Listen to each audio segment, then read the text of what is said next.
Halo, selamat datang di Diadiset. Kali ini kita kedatangan lahan berukuran 7 kali 15 meter. Pemiliknya minta rumah dengan 3 kamar tidur, ada area hijau di lantai atas. Dan total ada 4 kamar mandi biar nggak rebutan pas pagi hari.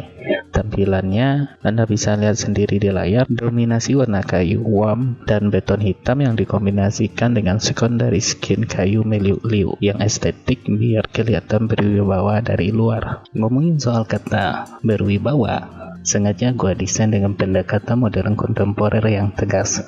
Permainan volume kotaknya sengaja dibuat maju mundur. Biar apa? Biar nggak kelihatan flat kayak ruko kelontong atau lebih parah lagi kayak gedung kementerian yang estetiknya dikorbankan demi anggaran yang disunat. Tapi jujur ya, pas gua lagi pusing mikirin gubahan masa kotak yang meliuk-liuk ini, otak gua mendadak traveling ke kisah sebuah proyek perumahan di daerah yang entah berantah. Ya, dulu di komplek itu ada mandor, di mana pada perumahan itu tiap mandor menjabat selama 5 musim. Begitu selesai, digantikanlah sama mandor baru yang awetnya nggak ngotak sampai 10 musim.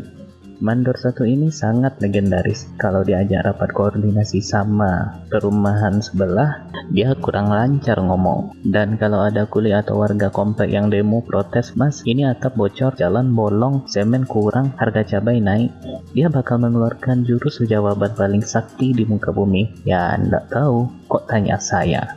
Pas masa bakti 10 musimnya habis, dia bilangnya mau pensiun jadi warga komplek biasa, mau fokus ngomong cucu sambil ngopi di pos ronda. Tapi plot twist arsitekturalnya, proyek estafet berikutnya malah diserahin ke mandor senior yang sudah 3 kali kalah tender rebutan proyek komplek ini. Dan skandal konstruksi paling indahnya adalah wakil mandor yang dipilih buat nemenin si senior ternyata adalah anak kandung dari mandor 10 musim kemarin itu. Umurnya di dunia adukan semen bata sih belum matang, pengalamannya juga masih seumur jagung. Jadi masuknya lewat celah hukum konstitusi komplek yang tiba-tiba diubah di menit-menit akhir sebelum tender. Pas ngelobi, janjinya mulia banget, mau adain material bata gratis. Tapi pas tender ketuk palu, jatah pengadaan 14 dapur pembakaran batanya langsung dikasih ke anak pak kontraktor. Kulinya kelaparan nunggu bata yang gak kunjung datang karena batanya gaib.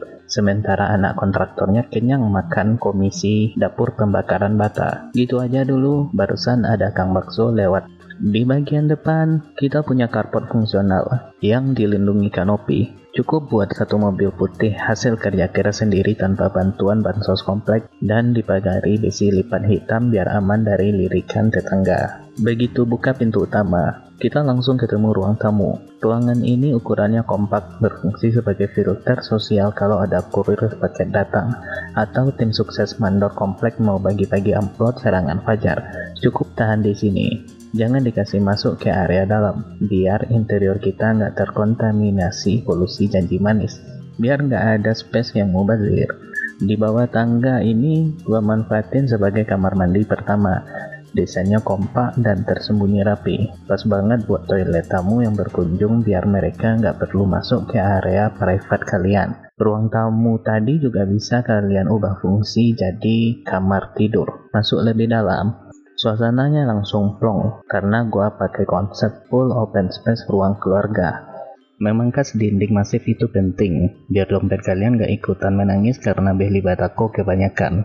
Di lantai 1 ini juga ada 1 kamar tidur yang posisinya sangat strategis di bagian belakang. Di dalamnya juga ada 1 lagi pintu sliding kaca full yang langsung menghadap ke area taman samping. Jadi begitu kalian buka pintu atau jendela kamar, udara segar dan hijaunya tanaman langsung menyapa muka, berasa punya oase pribadi di dalam rumah. Dan hebatnya lagi, kamar tidur bawah ini juga difasilitasi kamar mandi kedua di bagian dalamnya. Kamar mandi dalam ini sengaja disiapin buat orang tua atau mertua kalau lagi inspeksi mendadak ke rumah. Jadi beliau nggak perlu repot naik tangga ke lantai atas atau jauh ke kamar mandi yang di bawah tangga. Dan kalau mau buang air malam-malam nggak perlu keluar kamar dingin-dinginan. Kita harus memuliakan orang tua. Nggak boleh durhaka, kita bukan anak pejabat yang suka memaksakan kehendak dinasti. Untuk lantai 2-nya, zona privat tempat kalian istirahat total.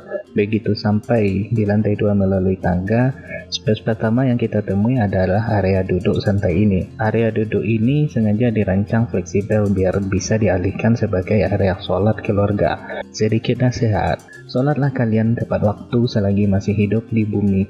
Kenapa? Biar nanti di akhirat kita nggak perlu satu kapling atau ketemu sama oknum-oknum pemerintah komplek yang hobinya nilai jatah material kuli. Cukup di dunia aja kita pusing ngeliat kelakuan mereka, di akhirat kita cari ketenangan. Area ini masih punya space buat naruh kursi dan meja buat santai di area ini. Dan dari area cuci menuju ke kamar tidur anak di sisi belakang, terdapat lorong transisi atau koridor yang bisa didesain estetik. Alasan arsitekturalnya cuma satu, biar kalau kalian atau anak-anak kalian habis dapat baju baru dari thrifting, kalian bisa gaya-gaya ala Citayam fashion show dulu di lorong ini sebelum masuk kamar. Lumayan buat tiktokan nyari follower. Tepat di depan koridor, ada kamar mandi ketiga yang sifatnya umum untuk lantai 2. Dan di ujung koridor catwalk ini, langsung masuk ke kamar tidur anak. Kamarnya didesain minimalis tapi fungsional. Dan yang paling menarik dari kamar anak lantai 2 ini adalah dikasih bukaan jendela kaca yang posisinya pas banget menghadap ke bawah. Begitu jendela ini dibuka, anak kalian bisa langsung melihat hijaunya pemandangan taman samping. Sirkulasi udaranya otomatis lancar, sepoi-sepoi dan bikin adem pikiran. Kamar tidur utama saya aja bikin berukuran paling luas di antara semua ruangan. Di dalam kamar mandi ini sudah include kamar mandi keempat, alias kamar mandi dalam biar privasi kalian tetap terjaga. Tapi yang paling juara adalah area balkon luarnya. Kamar ini punya akses langsung ke balkon depan yang ukurannya sangat lega, lengkap dengan penahan panas matahari atau sun shading. Balkon lantai 2 ini sengaja didesain tertutup full menggunakan kisi-kisi kayu susun yang rapat dari bawah sampai atas. Fungsi utamanya ya jelas biar aman, biar kalau kalian lagi ngopi di atas ini nggak ada yang jatuh bebas ke bawah. Soalnya udah cukup yang boleh jatuh dan terjun bebas akhir-akhir ini cuma nilai rupiah, dan harga diri mandor komplek ya juga boleh jatuh. Tapi kalau kalian jangan sampai jatuh, KPR-nya masih panjang.